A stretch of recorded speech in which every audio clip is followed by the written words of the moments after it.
আসসালামু আলাইকুম বন্ধুরা। বর্তমান সময় কিন্তু প্রতিটি ঘরে ঘরে কিন্তু সাবমার্সিবল বসানো হচ্ছে।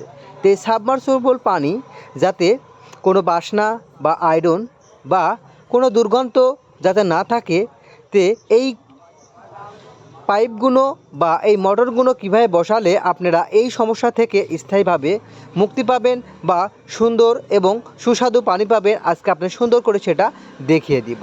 তো এটা হলো আপনার সাবমার্সিবল এখানে বসানোর প্রসেস হচ্ছে, অর্থাৎ এই পাইপগুলো এখানে বোরিং করা হচ্ছে। তো এখন এক অঞ্চলে কিন্তু এক লেয়ারে কিন্তু এটা বসানো হয়। তো সবচাইতে লক্ষ্য রাখার বিষয় বা সবচাইতে ভালো করে খেয়াল করার বিষয় হচ্ছে আপনার যখন এই লেয়ারটা নিচের দিকে যখন পাইপ বোরিং করা হবে, তখন বিভিন্ন লেয়ারে কিন্তু আপনাকে বালু ধরতে হবে। অর্থাৎ কত লেয়ারে কীরকম বালু আপনি উঠতে বা হবে সেটা কিন্তু খেয়াল করতে হবে। তো এখানে দেখেন আপাতত 5 রকমের বালু অর্থাৎ 5 লেভেলের বালু এখানে কিন্তু ধরা হয়েছে। এখানে ধরার পর যেখানে সবচাইতে ভালো মানের বালু দেখা যাবে বা চকচকি বালু যেটাতে পাওয়া যাবে, ভাবতে হবে বা সেটাই শিওর হতে হবে সেই পর্যায়ে বা সেই লেয়ারে পানিটা সবচাইতে ভালো হবে এবং আয়রন মুক্ত হবে। তো দেখুন এইখানে 4টা লেয়ারে এখানে কিন্তু আপনার বালি ধরা হয়েছে, অর্থাৎ 100, 110 ফুট, 120 ফুট, 130 ফুট এবং 135 ফুট। দেখা যাচ্ছে এখানে 130 ফুটে যে বালুটা রয়েছে সে বালুটা সবচাইতে আপনার হলো ভালো। তো দেখুন এই বালুটা কিন্তু এখানে কালো দেখাচ্ছে। এটা হাত দিয়ে লাড়লেই আপনি বুঝতে পারবেন যে বালুর কালারটা কীরকম। যদি বালুর কালারটা কালো হয় তাহলে কিন্তু এটা আয়রন হবে। আমি আবারও বলছি, বালুর কালারটা যদি কালো হয় তাহলে কিন্তু আপনার পানি আয়রন হবে, এবং বালুর কালারটা যদি আপনার চকচকে এবং সাদা হয় তাহলে কিন্তু আপনার এই বালুর অর্থাৎ লেয়ারটা খুব সুন্দর এবং ভালো মানের পানি পাবে। দেখেন এই বালুটা কিন্তু চকচকে, এটা কিন্তু কেবল এখানে ধরা হলো 130 ফিটে আপনারা এই বালুটা আমরা পেয়েছি। তাতে বোঝা যাচ্ছে আমার যে কটা লেয়ারের আমি বালু ধরেছি সব থেকে 130 ফুটের যে বালুটা এখানে ধরেছি সেই বালুটা সবচাইতে আপনার হলো সাদা এবং এটা চকচকে। তাতে আমরা কনফার্ম পাচ্ছি এই বালুটাই যদি আমি লেয়ারে টেনার বসাই তাহলে আপনার পানিটা ভালো এবং সবচাইতে ভালো হবে। এখন বিষয় হচ্ছে আরেকটি বিষয়, অনেকেই বাড়িতেই কিন্তু আয়রন থাকে না, কিন্তু পানির ভিতরে ছোট ছোট বালিকণা বা বালু উঠতে থাকে। তাহলে এই সমস্যাটা কিভাবে দূর করবেন? আসলে এই কাজটা যদি প্রথমে ভুল করা হয় তাহলে এই কাজটা কিভাবে সমাধান করবেন বা এটা কি সমাধান করা যায়? তো আসলে এই কাজটা যদি প্রথমেই ভুল করা হয় তাহলে পরবর্তীতে কিভাবে ঠিক করবেন? তাই এই কাজটা কিভাবে করতে এখন দেখুন।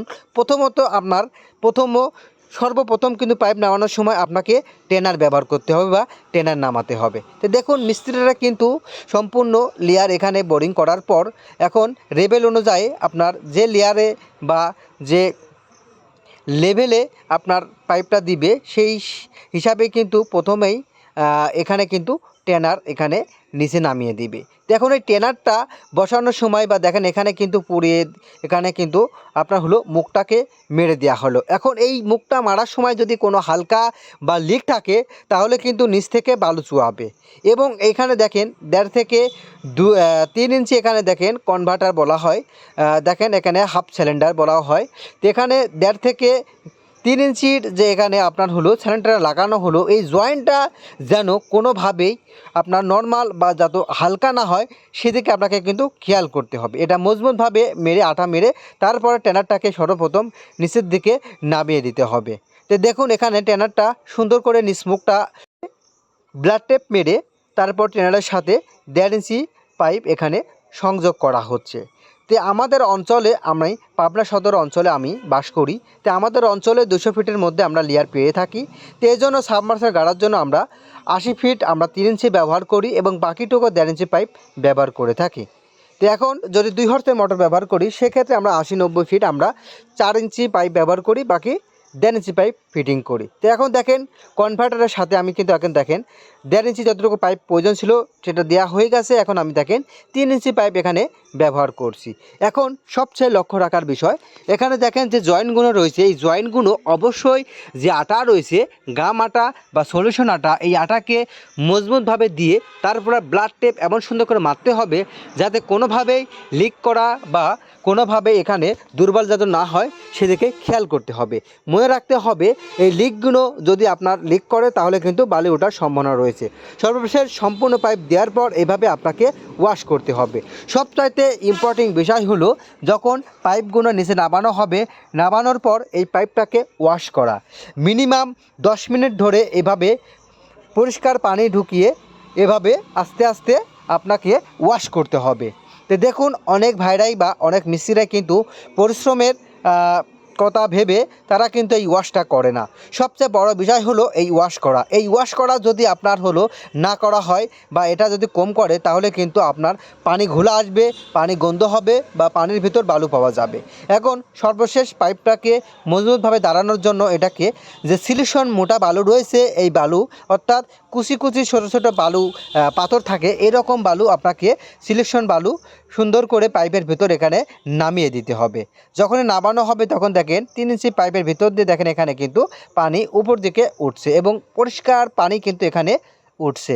তো এখন সম্পূর্ণ বালু আমরা 150 ফিট বোরিংয়ের জন্য আমরা 3 কানস বালু অর্থাৎ সিলিকন বালু আমরা ব্যবহার করে থাকি এবং এটাকে সুন্দর করে দেওয়ার জন্য একটু পাইপটাকে নড়িয়ে দিতে হবে, কিন্তু এমন জোরে জড়ানো যাবে না যাতে পাইপটা ভেঙে না যায়।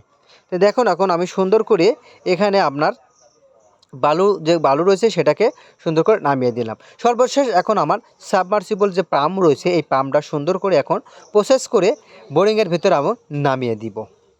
এই নামানোর জন্য সুন্দর করে যে টিএস পাইপ রয়েছে সেটা এখন মোটরের সাথে লাগিয়ে দিয়ে সুন্দর করে আমি উপর দিকে আল্লাহর নাম স্মরণ করে আমি দেখেন পাইপের ভিতর এখন নামিয়ে দিলাম। ইনশাআল্লাহ আমার যে প্রসেস রয়েছে এবং আমি যে উদ্দেশ্য বা আমি যে পদ্ধতি অবলম্বন করলাম, ইনশাআল্লাহ আমার যে পানি আসবে এই পানিটা মনে হয় আয়রন বা কোনো সমস্যা বা কোনো রকম দুর্গন্ধ হবে না।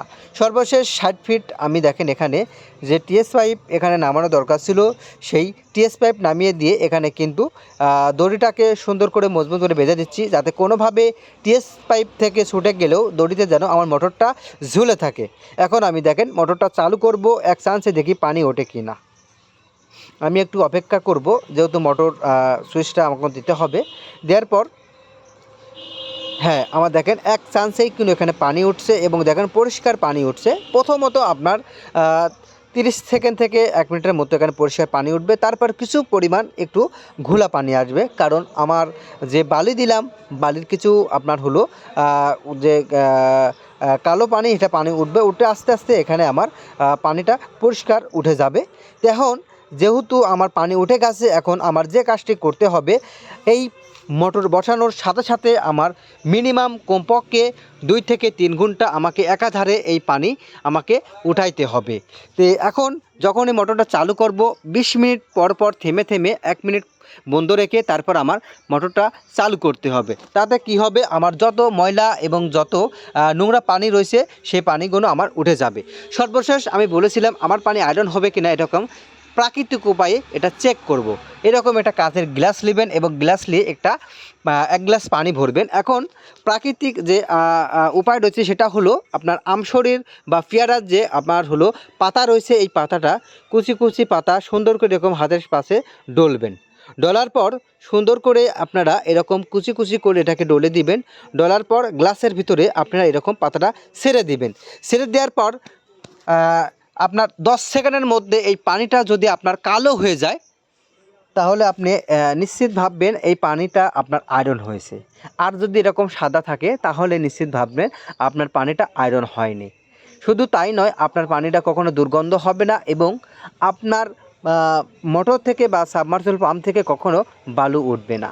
তো বন্ধুরা, এটা আপনার প্রাকৃতিক উপায়ে আপনার পানিকে আপনার কিন্তু মুহূর্তে আপনি কিন্তু যাচাই করে নিতে পারেন আপনার পানি আয়রন হবে কিনা। দেখুন আমি এখানে 5 মিনিটের মতো রেখে দিয়েছি, আমার পানি কিন্তু যেরকম স্বচ্ছ এবং সাদা সেরকমও কিন্তু রয়েছে। তো এখন আমার পানি যদি আয়রন হতো তাহলে কিন্তু এই পানিটা আমার ঘোলা বা কালো হয়ে যেত। তো দেখেন আমার পানিটা কিন্তু চকচকি করছে। তো বন্ধুরা, আপনারা যখন আপনার বাড়িতে টিউবওয়েল বা সাবমার্সিবল বসাবেন, অবশ্যই আমি যে পদ্ধতি এবং যে উপায়গুলো বললাম, এই উপায় যদি আপনি বসান তাহলে আপনি কখনোই আয়রন হবে না, অথবা আপনার পানিটা গন্ধ হবে না, অথবা আপনার মোটর দিয়ে কোনো কুচি কুচি বালু বা কোনো কিছুই উঠবে না। তো বন্ধুরা, আমার চ্যানেল যদি আপনি নতুন হয়ে থাকেন অবশ্যই সাবস্ক্রাইব করে পাশে থাকবেন।